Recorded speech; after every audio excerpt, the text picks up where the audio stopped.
Good evening once again, all of our friends, and welcome once again to the Leo and Larry Show, the place that helps you to know the things you need to know and go to the places you need to go. And this week we have another spectacular guest.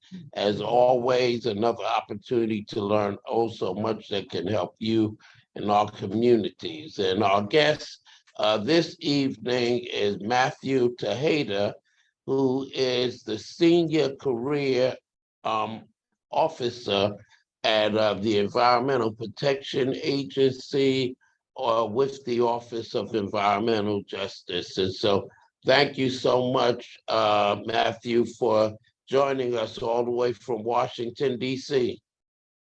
Very happy to. Thank you so much for having me on, Leo and Larry. Yes, great to have you on. And we'll start off as we usually do. I mean, you're doing some work that is all encompassing with an agency that does things throughout the country and the U.S. territory. So why don't you give us some background information on yourself, how you came to do the work that you do, and tell us a little bit about how the EPA got started and what is its role? Sure. Well, so I come from Texas. I actually grew up in the Fort Worth area of Texas. But my brothers and I, and I'm one of three brothers. I'm the middle. We're actually the only part of our family that was born in that part of Texas.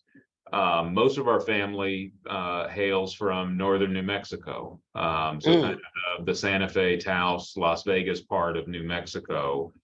And so that was a really strong presence in our life growing up, kind of that identification with kind of our familial home up there. Although we never, my brothers and I were born and raised in Fort Worth, and we were actually born and raised in a part of Fort Worth where it was actually a predominantly Black community, predominantly low income community, a community that, if you walked around it today, you'd say, wow, this is an EJ community. We were on one side of a lake we couldn't access. There was no way to get to it for folks. There was no recreational opportunity. It was, we were completely removed from the lake, and that's because we grew up on the side of the lake where there was a power plant. And then about halfway through growing up, our family moved to the other side of the lake, and we moved to a suburb. And that was a part of the lake that you could go to. I wound up, once we moved, I could go fishing 3 times a day if I wanted to. I had no end of ability to access it. And the power plant you couldn't even see anymore. It was way off on the other side. And we moved to a community where, where I'd been growing up, I was one of 3 white kids in a school full of kids of color, and wound up in a school in the suburbs where there were 3 kids of color in a sea of white kids. And so I grew up just with this real stark sense and exposure to people live different lives, and people were treated differently, and people's communities were different depending upon where you were and depending upon what people lived there. And it was really unfair. Between, our family home in New Mexico and the 2 communities I grew up in growing up, it was just really a vivid exposure to injustice, as it actually exists. And I didn't really understand it growing up. My family, we're a typical, kind of came up from peasant farmers and a lot of immigrants, and we weren't, my family doesn't come from the movement. We came from those generations of folks that, counted the generation that got their first high school degree and then got their first college degree, and the first, kind of generation that were professionals. So I didn't have that exposure, and it was really through a lot of my own education and exposing myself to my Hispanic roots, and then actually living in Europe for a while. I was a Peace Corps volunteer, and then I studied in Europe for a while. I got exposed to kind of bigger issues of social movements and justice and advocacy. And it was that experience that really kind of drew me towards something I've been looking to a long time, that I wanted to advocate. I wanted to work on these issues of fairness and justice and protection. But I wanted to go home to do that. So I moved back to Texas and wound up, after searching for some time, I was actually taken on by this small nonprofit that was on the verge of shutting down in Houston, Texas, and they took a huge risk on me because they didn't have anything to lose at that point. And the organization, it had actually been created back in the 80s, and we would have called it an EJ organization. It was a bunch of citizens that, in Houston at that time, things were constantly blowing up and catching on fire, and there was flaring and fumes, and nobody was doing anything about it. So this group of citizens got together and formed this organization to try to organize residents and to try to advocate and to try to protect communities. And in the intervening years, it had kind of lost its grassroots base. So when I was hired, I saw it as job one to take the organization back to its grassroots and to start doing more community organizing and do more advocating and do citizen science projects and really get back out in the community.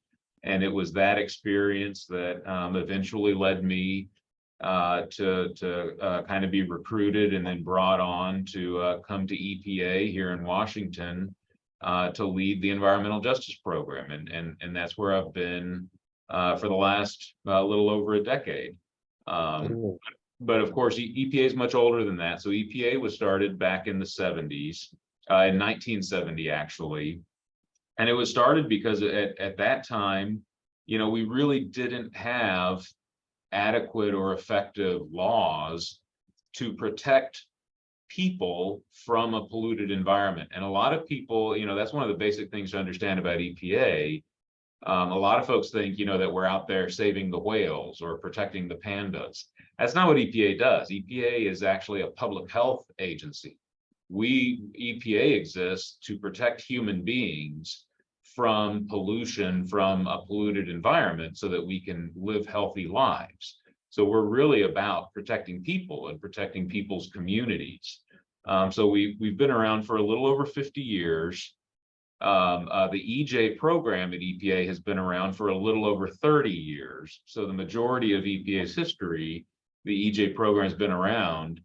And I would say that the EPA has been tremendously successful at protecting and improving the environment across the United States. I mean, if you just look at, water quality and air quality and the number of toxic sites around the United States, EPA has been incredibly successful at cleaning up the environment in the United States for most people.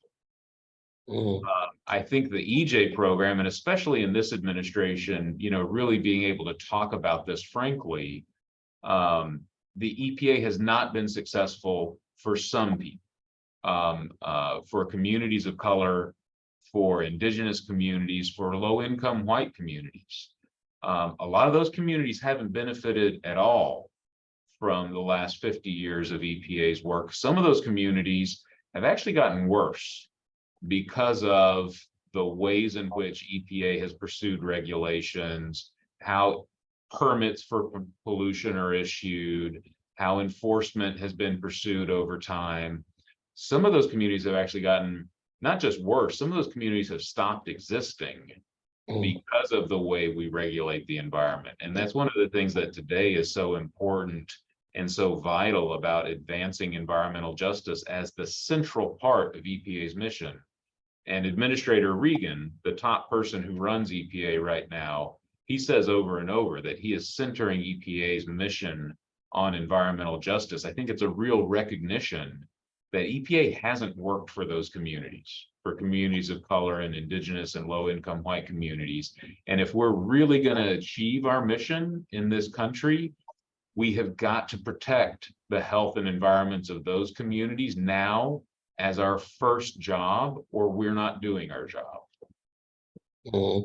Great, absolutely. And what is the role that EPA plays? Because EPA is a federal agency, Right. but then we have state agencies like here in South Carolina, the South Carolina Department of Health and Environmental Control. Sure. What's the relationship, and what are some of the strengths and weaknesses, and how do you complement each other? Yeah, no, I mean that's a great question, and it's something that I think is really important for folks to understand, especially if they want to work to protect their own communities, because EPA is a pretty unique thing in American government.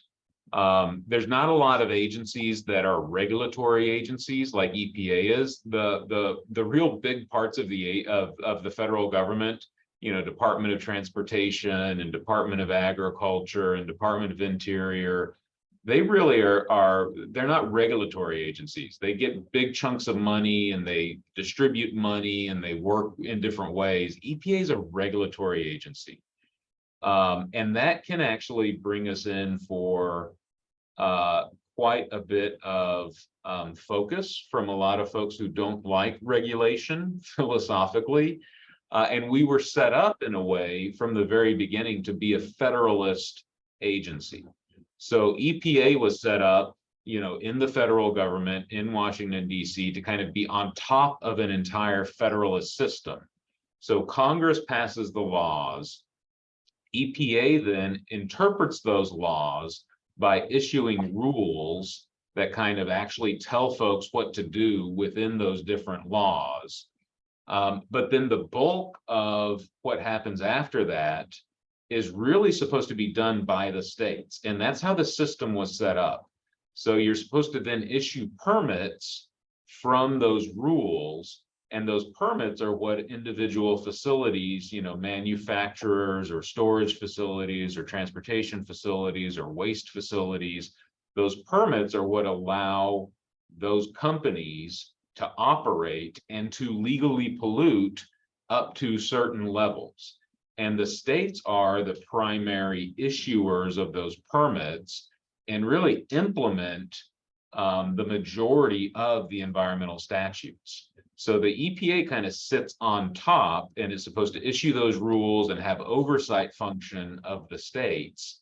But most of the states actually do the majority of the work actually implementing the laws. And so our relationship, EPA's relationship to states, is really important. It's also really tough because we were set up in a way that we have to kind of exist together. And so EPA has kind of a big relationship with all the states, and then we have individual relationships with each state. And those relationships are different with each state, right? There's some states where the state and EPA really see eye to eye, and we work very collaboratively with one another, and we kind of see our goals the same. We help each other with compliance and enforcement issues. We help each other with emergency response issues. There are other states that, frankly, the relationship to EPA is pretty contentious, right? We don't see things eye to eye. We don't see, how they're issuing permits perhaps is not how we would like them to issue permits. And so there's a lot of diplomacy and relationship issues and negotiating that happens between EPA with all the states, but it takes on different flavors. And that's one of the things that I think folks in communities really need to understand, is that this is the way the system was set up.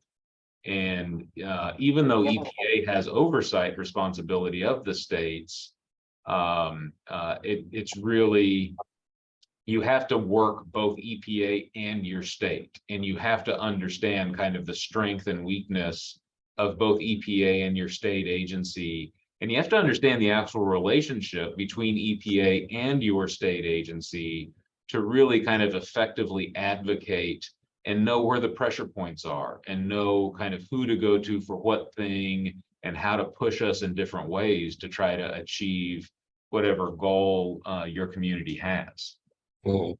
So if you have a new facility coming, or you have a a facility where there may be some problems, you have to work with your state agency, but sometimes you're saying that means also bringing in EPA. And then for our audience, a lot of people may not understand what an environmental justice community. You referred to EJ, or environmental justice communities, and the Office of Environmental Justice. Can you kind of explain to people what is the Office of Environmental Justice, and what's an environmental justice community? Sure. So the Office of Environmental Justice was started back in 1992. And it was started as a direct result of the advocacy of the environmental justice movement. And one thing to understand about the environmental justice movement, it is not a part of the environmental movement, right? EJ does not come from the Sierra Club and all of these organizations that were worried about protecting habitat and protecting animals and against nuclear weapons and nuclear power. Like, that's the environmental movement. The environmental justice movement actually comes from the civil rights movement. It's kind of the environmental facet of the civil rights movement in a way. Environmental justice is much more concerned about the fact that certain communities of color, indigenous communities, and low-income communities have, because of systemic and structural issues of racism and classism, have for generations not only been targeted to be dumping grounds, resulting in them having an overburdened, a disproportionate level of pollution in their communities, but they've also been made more vulnerable to any pollution or to things such as climate change, right? Because they haven't received the benefits, the investments, the access to a clean environment that other communities, wealthier communities and whiter communities have enjoyed for generations. So the environmental justice movement has been very focused since the early 1980s on really fighting for systemic and structural change within government, so that government protects communities of color and indigenous communities and low-income communities to the same extent that we protect other communities across the United States. So in the early 90s, as part of that drive to change the systems and structures of government, the EJ movement convinced, and this was during the George H.W. Bush administration, they actually convinced William Riley, who was the administrator back then, to create an office within EPA to pursue that mission, right? To advocate within the agency, within EPA, that, hey, we're not protecting these communities the same way we're protecting other communities. We're going to have to look at our laws differently. We're going to have to look at, our rules differently.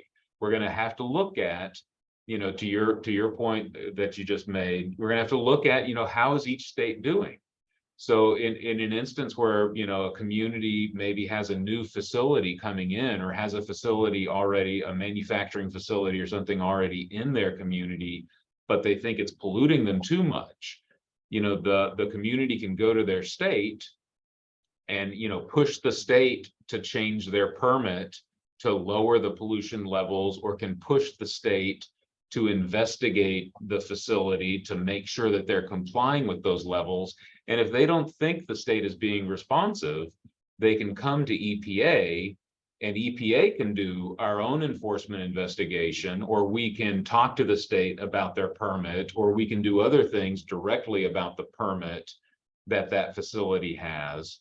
So there's and the EJ program at EPA is here to kind of be the support for those communities, to help them navigate these relationships, to help them understand which questions to ask and when.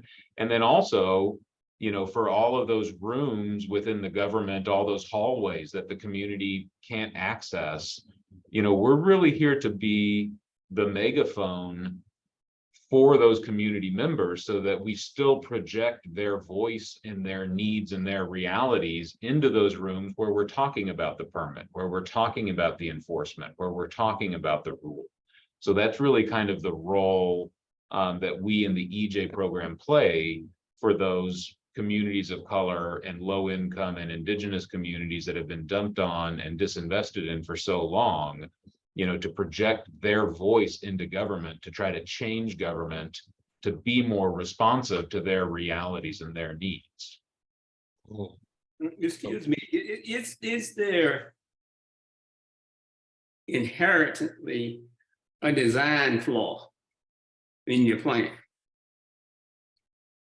And I ask that because when you leave it to the states to decide who gets the permit and how much they can pollute and when they can pollute and where they can pollute, states are going to look first and foremost at jobs. And so where minority communities are losing out. Leo, you and I did this a few weeks ago with a young lady where there were 4 different companies polluting and making people sick in North Carolina. And she went all the way to the White House trying to get them to change that policy. And she got no success because at the end of the day, the governor is not going to get rid of jobs in the state of South Carolina. At the end of the day, the legislature is not going to get rid of jobs in the state of South Carolina. Right. How do you balance that? How do you get to a point where we're not competing clean communities for jobs? That is, Larry, that is a great point and a completely reasonable conclusion to arrive at. I think a lot of folks would argue that the system was set up exactly to that point, right? So that states would still have a lot of power for that very reason in this system. You know, and that's part of why I think environmental justice exists and is so vibrant. And I'm not talking specifically about how EPA was set up, but the system of environmental public health protection still has inherently unjust things in it. Whether you want to point at the entire structure or individual processes or the way we implement individual programs, we still have a lot of work left to do in advancing justice throughout the system of environmental public health protection, both at EPA and across states and local governments and even tribal governments in the United States in a lot of instances. One of the things, you know, specific to your point about you know, that jobs and economic development. And I mean, y'all know, and I know coming from Houston, right? That's always the first thing when communities saying, hold on a second, what are you doing over there? What's going on? Whose plan is that? You know, one of the first things you're going to hear is, well, jobs, right? The tax base. You know, we need to develop these things. And I think one of the things that's been really hard, or that is still really hard in environmental justice, is people offer that as if it's a choice, right? As if you can have jobs, but you're going to get polluted. So let's go pollute, you know, the poor Black and brown people because they don't have any power in this system. And that's kind of how things have worked, or not kind of, that's how things work and have worked for a long time. You know, one of the things that we do in the EJ program is to try to get folks to understand that, one, that's a false choice. You don't have to pollute people just to make jobs and have a tax base. There's other ways you can do it. So some of the things like that we do here in headquarters is we actually have a whole unit in EPA that are just economists. And they're the ones that actually, you know, when people start making these assertions of, well, it's going to cost this much or it's going to save this much, they're the ones that actually have the calculators that figure that stuff up. And so we work closely with them to try to advance the economics around, well, let's look at the full costs of something. Because maybe, maybe you think that that plant is going to have so many jobs and so much economic production. But if you don't also add up, well, if they're going to bring this much pollution and it's going to harm people's lives and it's going to harm their economic productivity, that needs to be part of the equation too, right? So that we aren't making false choices, we're actually making well-informed choices. And that's part of the justice work that we do within those systems and structures of government, is we work with that economic shop to try to advance the math and try to advance the economic underpinnings so that we can make more just decisions about, well, who is really benefiting and how much is it costing society and who's going to pay that cost, so that we can start to make more just decisions about, well, where should manufacturing exist? How realistic is it for the EPA to be the final voice in this conversation, and by having some type of little office in each one of these states, and that will evaluate the information and give true evaluation for the information, so that it's not left to somebody like a DHEC, which is a state agency, which no senator or no congressman or no elected official in the state of South Carolina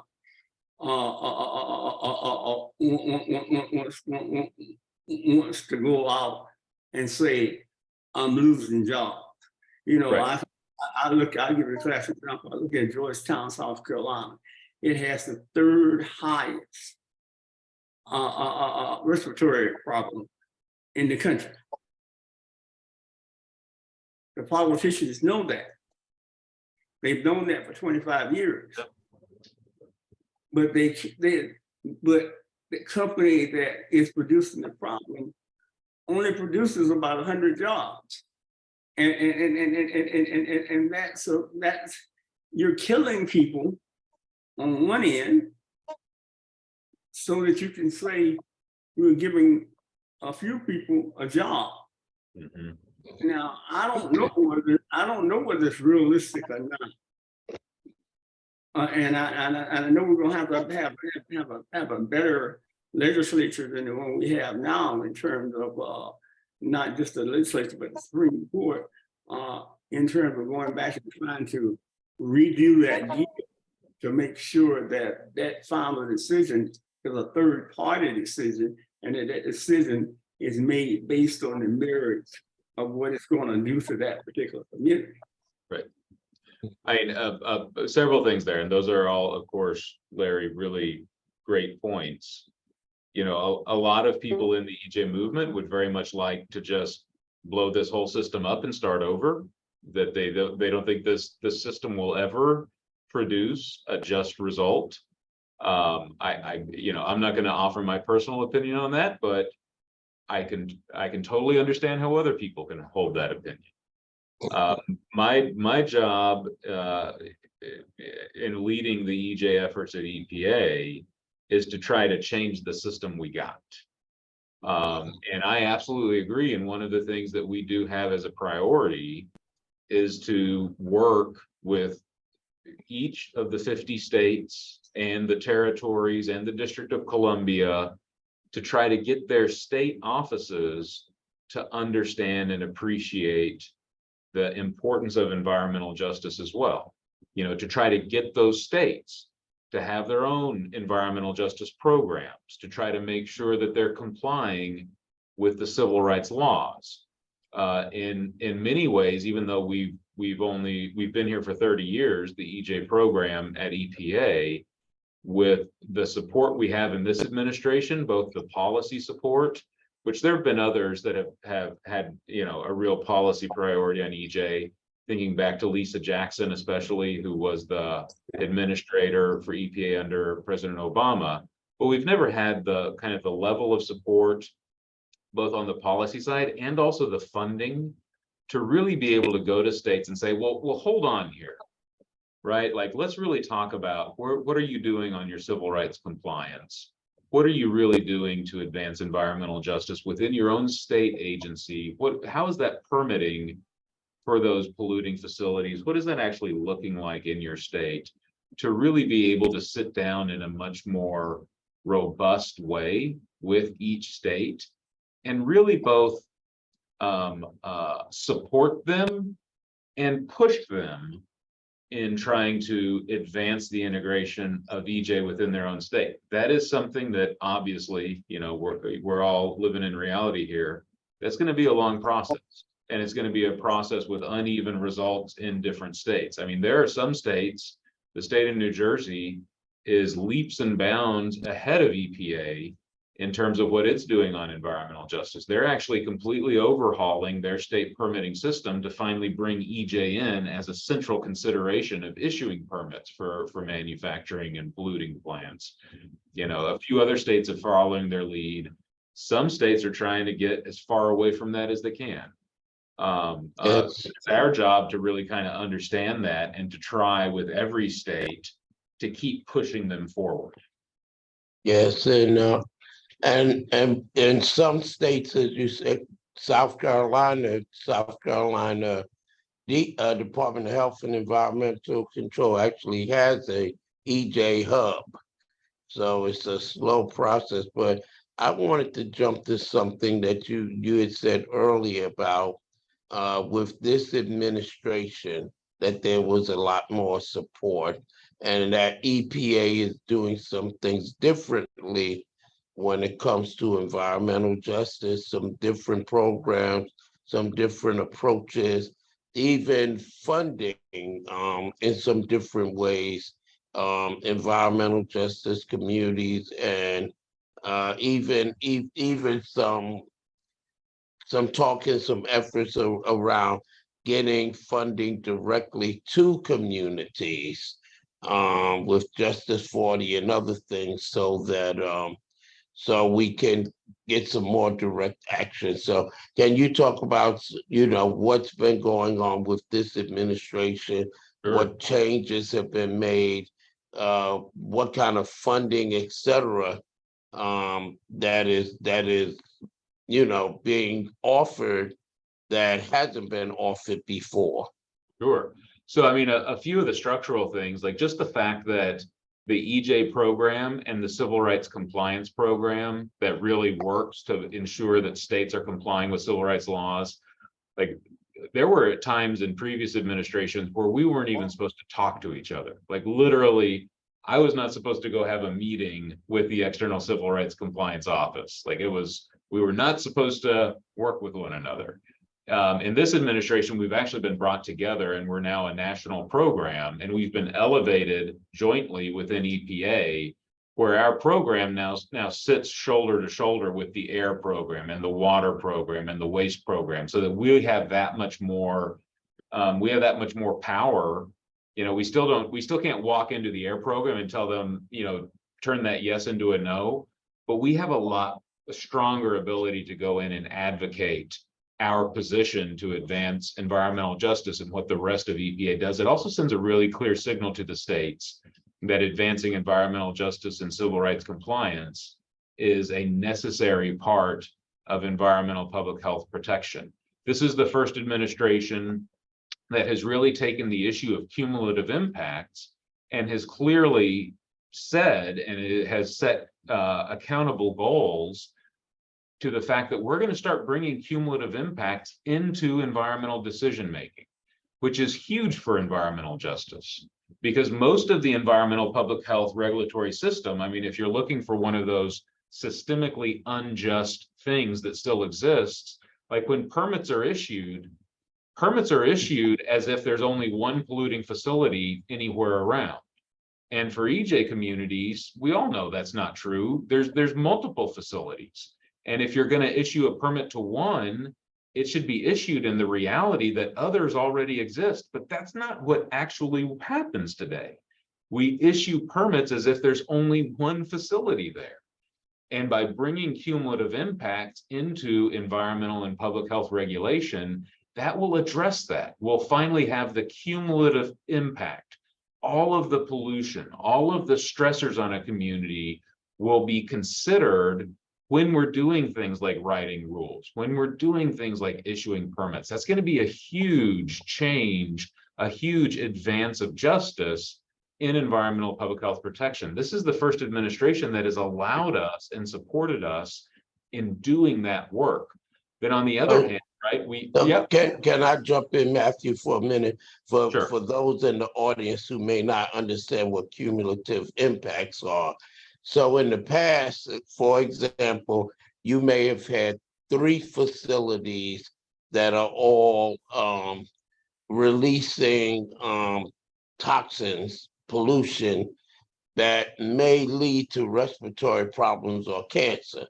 And when the 4th facility came in, they didn't consider the impacts of the other 3. They just looked at that one. So when you say now when a permit is given for the first time, they're going to look at the impact of the other facilities that are nearby. I didn't mean to interrupt you, but I know some of our audience doesn't understand that. No, that's a tough one. Like even folks at EPA, we still have I won't say arguments, but we still have lively discussions about what exactly mean when we're talking about that with our scientists and with our lawyers.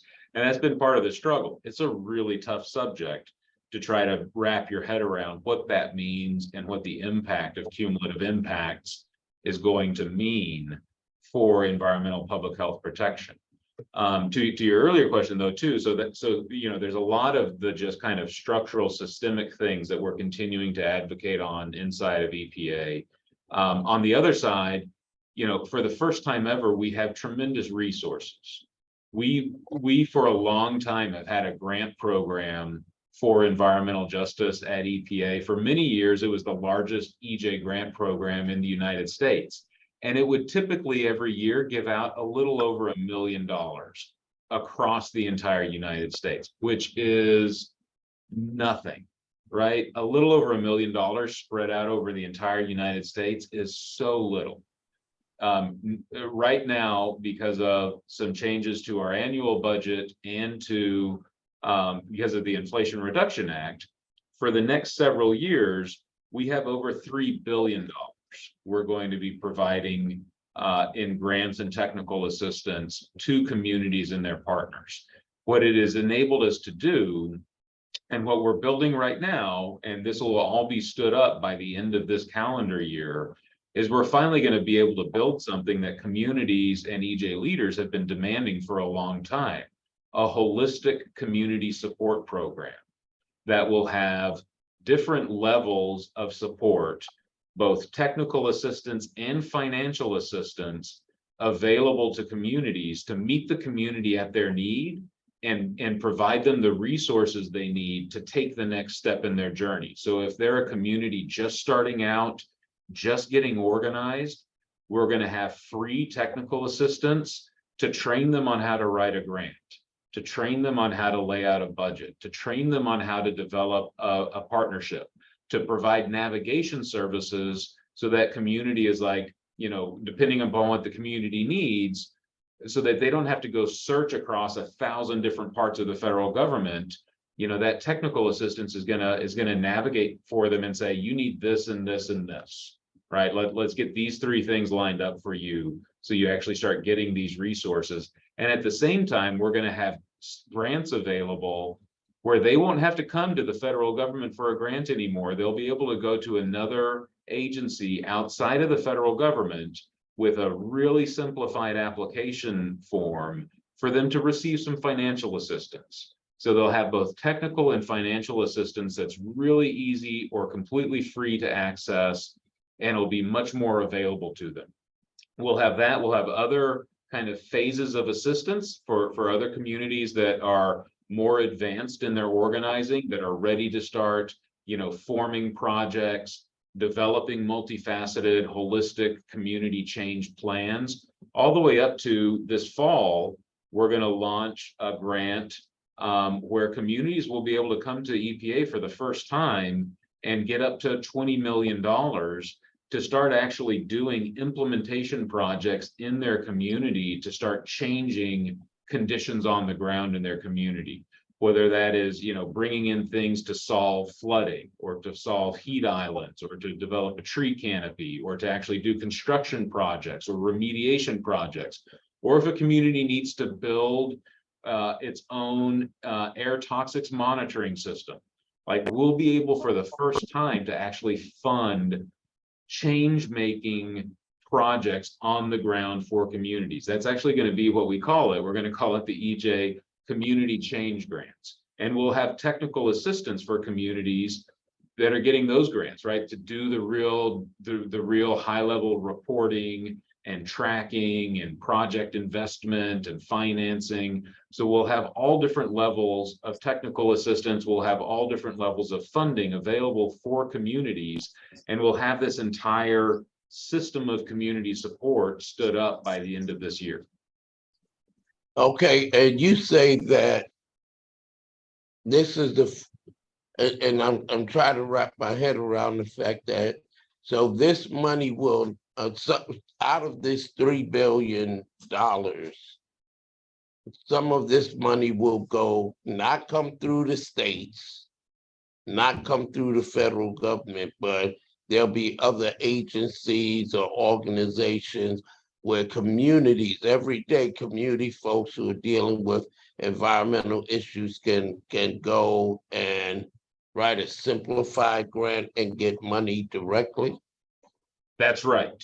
So the majority of the funds and the technical assistance we put out there is going to be for community organizations, EJ community organizations. Some of the funding we put out will be for some government institutions, like local governments that are working with their communities, tribal governments that are working with their communities, and then those really big grants, they'll be available, those ones that go up to $20 million, they'll be available for the only people that can get that, the only organizations that can get those really big grants will be community-based organizations or partnerships of local governments, tribal governments, or academic institutions with a community-based organization. The community organization is key, right? And one of the things that we're excited about is that that's a power change, right? For the first time, if a local city, if they're looking at that grant for $20 million, like, ooh, we can work on that flooding issue, and we can work on that waste issue, and we can work on that,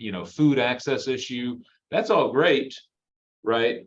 But they've got to work with their community to get that $20 million. The community is the one that's going to sign off on saying, that's the sort of project we want and need. This is going to be community driven. It's going to be a real power change when we're talking about that level of money. But the community is going to have the keys to the castle.